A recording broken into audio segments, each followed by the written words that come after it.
SC. Verma electric field and potential का numerical 7.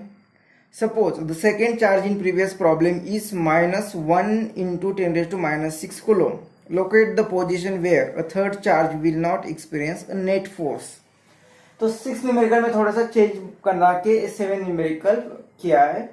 कि दो चार्जेस जो दिए थे, अब एक चार्ज उन्होंने सेकेंड चार्ज उसका मैग्नीट्यूड सेम रखा है लेकिन उसका नेचर चेंज किया, वो नेगेटिव चार्ज यहाँ पे रखा है और दोनों के बीच में डिस्टेंस सेम रखा हुआ है, पहले चार्ज का मैग्नीट्यूड सेम रखा हुआ है, सिर्फ दूसरे चार्ज का नेचर वो नेगेटिव चार्ज कर दिया है। अब इस केस में थर्ड चार्ज कोई भी एक चार्ज हमें रखना है कि जहां पे नेट फोर्स 0 होगा। तो इसकी जैसे 6 न्यूमेरिकल में डिस्कस किया था कि 3 पोजीशन होगी, यहाँ पे हम चार्ज को रख सकते हैं इस मतलब सिस्टम के राइट साइड को या सिस्टम के लेफ्ट साइड में चार्ज को रख सकते या सिस्टम के राइट साइड लेफ्ट साइड को चार्ज रख सकते। तो कहाँ पे रखना है, तो यहाँ पे रखेंगे तो ये नेगेटिव चार्ज इसे अट्रैक्ट करेगा, फोर्स उसका इस साइड में होगा और ये पॉजिटिव चार्ज है तो उसके कारण फोर्स रिपल्सिव होगा मतलब अवे होगा, इस क्यू चार्ज को हम पॉजिटिव मान लेंगे। तो ये इस तरह से होगा, पॉजिटिव पॉजिटिव रिपल्सिव फोर्स इस तरफ होगा और ये नेगेटिव और ये पॉजिटिव, तो फोर्स ऑफ अट्रैक्शन इस तरह से होगा। दो फोर्स अपोजिट डायरेक्शन में मतलब अगर उनका मैग्नीट्यूड सेम होगा तो एक दूसरे का इफेक्ट वो कैंसिल करेंगे और वहां पे नेट फोर्स 0 आ सकता है। अगर यहाँ पे रखा तो ये नेगेटिव और इसको हमने पॉजिटिव कहा तो इसमें फोर्स ऑफ अट्रैक्शन होगा, ये इसे इस तरह खींचेगा, ये पॉजिटिव और ये भी पॉजिटिव, तो यहाँ पे भी फोर्स ऑफ रिपल्शन होगा मतलब दोनों फोर्स एक ही डायरेक्शन में, तो नेट फोर्स बढ़ेगा और वो ऐड होगा मतलब 0 तो नहीं होगा। तो यहाँ पे नेट फोर्स 0 नहीं आ सकता मतलब यहाँ पे नहीं रख सकते। अगर यहाँ इस साइड में रखा उस साइड में तो ये पॉजिटिव और ये भी पॉजिटिव चार्ज, तो यहाँ पे फोर्स रिपल्सिव फोर्स होगा और ये नेगेटिव और ये पॉजिटिव, तो यहाँ पे फोर्स ऑफ अट्रैक्शन होगा मतलब यहाँ पे भी दोनों का मैग्नीट्यूड होगा तो नेट फोर्स 0 आ सकता है। तो हमें चूज करना पड़ेगा कि यहाँ पे रखें या यहाँ पे रखें, दोनों में से चूज करना है। अब दोनों में कंफर्म हुआ कि दोनों फोर्स की डायरेक्शन अलग अलग है मतलब दोनों का इफेक्ट एक दूसरे का इफेक्ट को कैंसिल कर रहे हैं,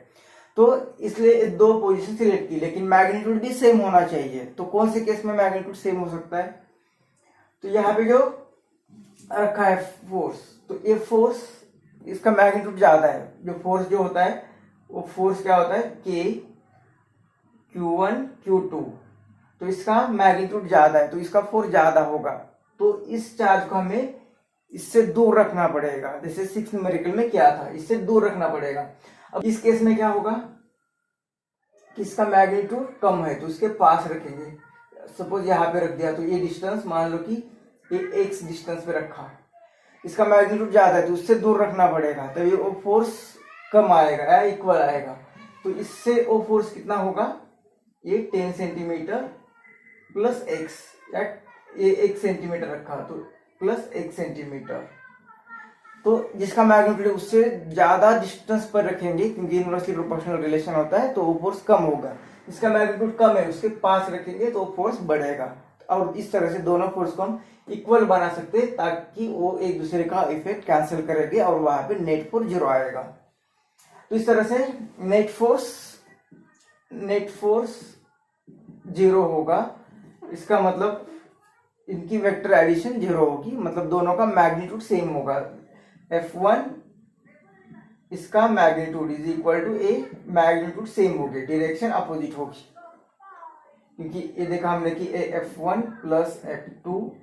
इज इक्वल टू 0 करना है तो इसे इस साइड में शिफ्ट किया तो ये इस तरह से बनेगा, दोनों का मैग्नीट्यूड इक्वल होगा। इसका मैग्नीट्यूड फोर्स का इलेक्ट्रोस्टैटिक फोर्स क्या मैग्नीट्यूड होता है के, एक चार्ज तो मान लेते कि ए चार्ज, तो ये कितना है Q1, यहाँ पे लिख देते हैं ये के, ये चार्ज Q1 और जो रखा है यहाँ पे हमने, तो यहाँ ये तो कैंसिल हुआ, यहाँ पे रखा है Q डिवाइडेड बाय डिस्टेंस कितना है अभी यहाँ से यहाँ तक 10 प्लस x इतना सेंटीमीटर हुआ है, तो ये 10 प्लस x इसका स्क्वायर इज इक्वल टू के, ये दूसरा चार्ज Q2, ये Q, और ये यहाँ से 1 सेंटीमीटर इसका स्क्वायर, ये सेंटीमीटर इसका मीटर में करना है तो 10⁻², यहाँ पे भी 10⁻², दोनों कैंसिल हो गए, ये भी कैंसिल हुआ और ये Q भी कैंसिल हुआ। ये Q1 Q2 की वैल्यू पुट करते तो Q1 की वैल्यू वहां से 2 × 10⁻6 divided by 10 + x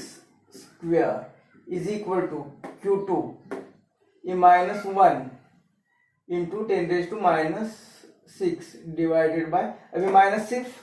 negative charge जो हमें पोजीशन कहाँ पे रखनी है उसकी, लेफ्ट या राइट, उसके लिए मैग्नीट्यूड हम लेंगे तो इतना आएगा, और डिस्टेंस x स्क्वायर, तो यहाँ पे ये गया, दोनों साइड का स्क्वायर रूट लेते हैं तो इसका स्क्वायर रूट √2,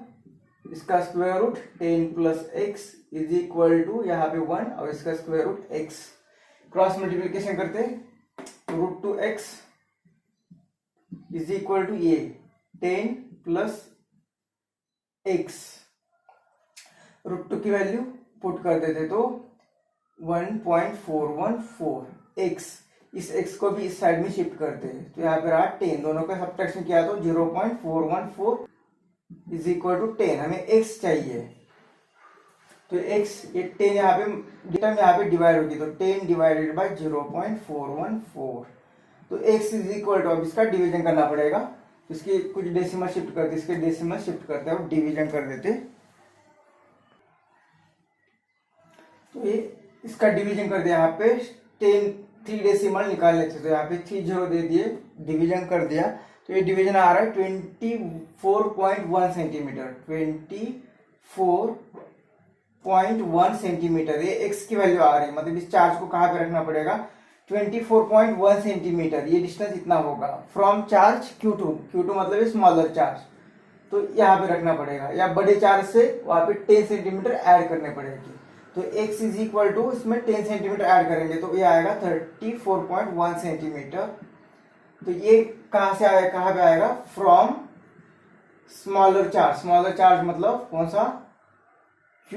जिसे कहा था हमने 1 × 10⁻6 और ये माइनस चार्ज होगा, और ये डिस्टेंस कहाँ से आएगा तो लार्जर चार्ज मतलब फ्रॉम चार्ज जो होगा 2 × 10⁻6,